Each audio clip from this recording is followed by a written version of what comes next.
Welcome back to Generative Minds, the one and only series focused on generative AI in the industrial world, launched by Peter and me. Today's episode, it's all about training. So Peter will pretend to be an employee at my company, Tech4j Automation, which, by the way, has a very cool name but doesn't exist. Peter has joined the service team. He's extremely shy. And he had already a meeting with the HR team yesterday, but he still has few questions, right, Peter? And fortunately, he can rely on a virtual assistant.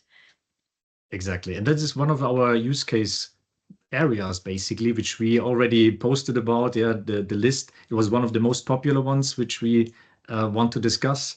And so new employees having lots of questions, being insecure, I think that's something many people can relate to. And every company has that topic, right? So exactly. So in this specific case, Peter doesn't know much about this technology, but he has been told that it's like talking to a colleague. So he will start by saying hi, and then he needs some information about the reimbursement process. Great. Yeah. So I'm going to share now what I will do next.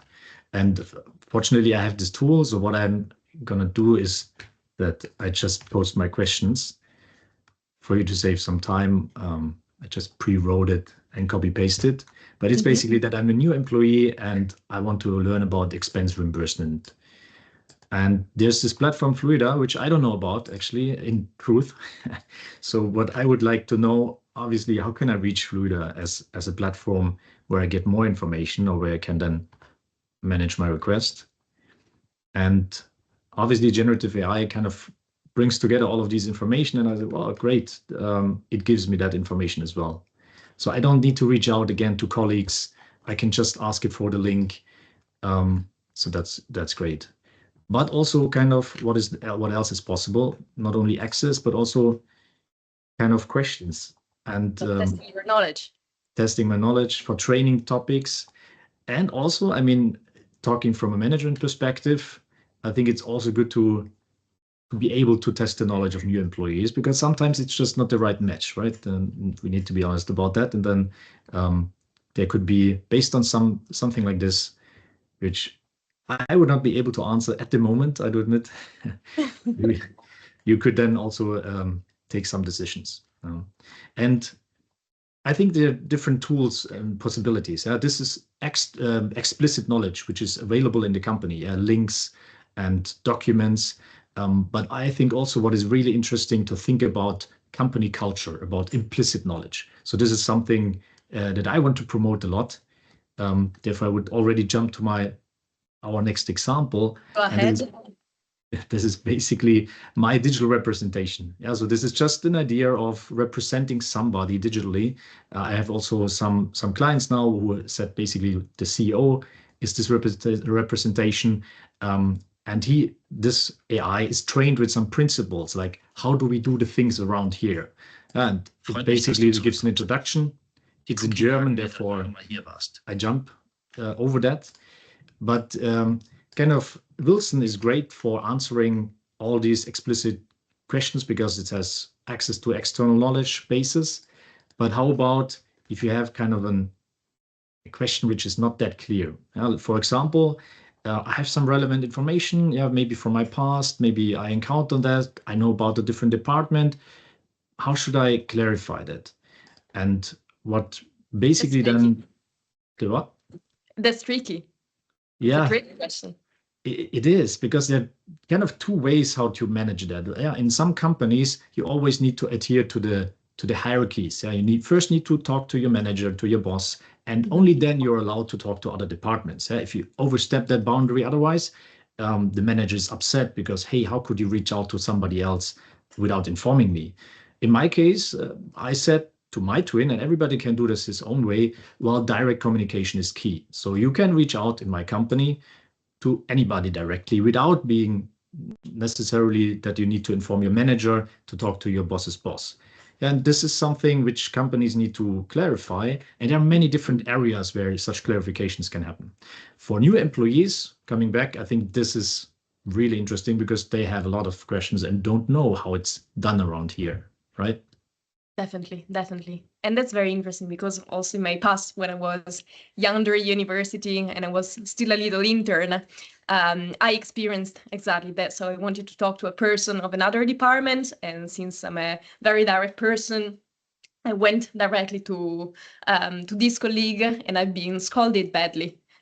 Yeah, So back exactly. in time, this would have been very useful.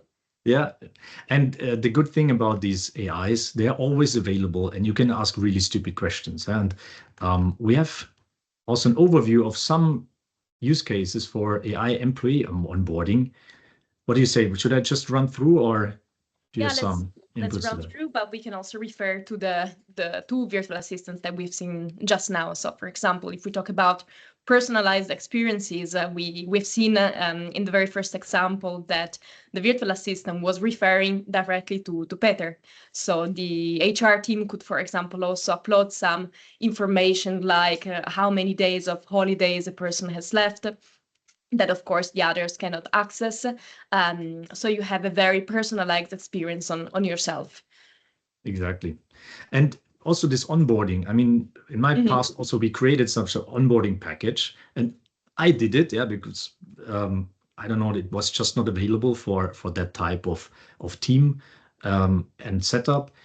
And then the hope was that this onboarding package will be then personalized from one also new employee to the other because we had a very dynamic environment. But it didn't really work. Now with generative AI, you can put a lot into that tool, all the information relevant, and you can then analyze the questions that new employees have and the outputs and verify if this is okay or not. Yeah, so for me, that would have been really be helpful to give the best onboarding experience to my new employees.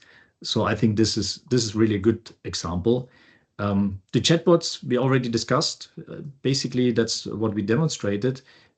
What is really cool, always available. You can ask dumb questions, and that's, I think, for every new employee. I've been several times in different roles. I think that would have been great. Automated paperwork is more kind of from an HR perspective. So they are HR tools available. I think they will be all sooner or later have these capabilities included. So just I would say in this way, in this term, stay tuned for the upcoming changes.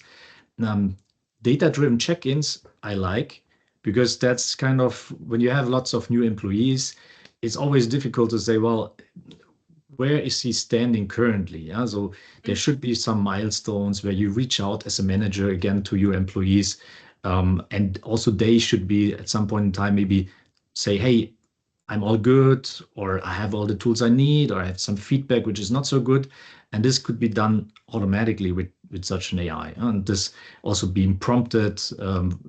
So just helping the new employee and the manager to be led through this process.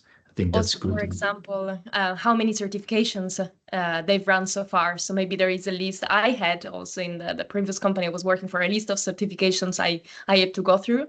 If the system is able to check step by step, then you receive a reminder in case you're a bit late.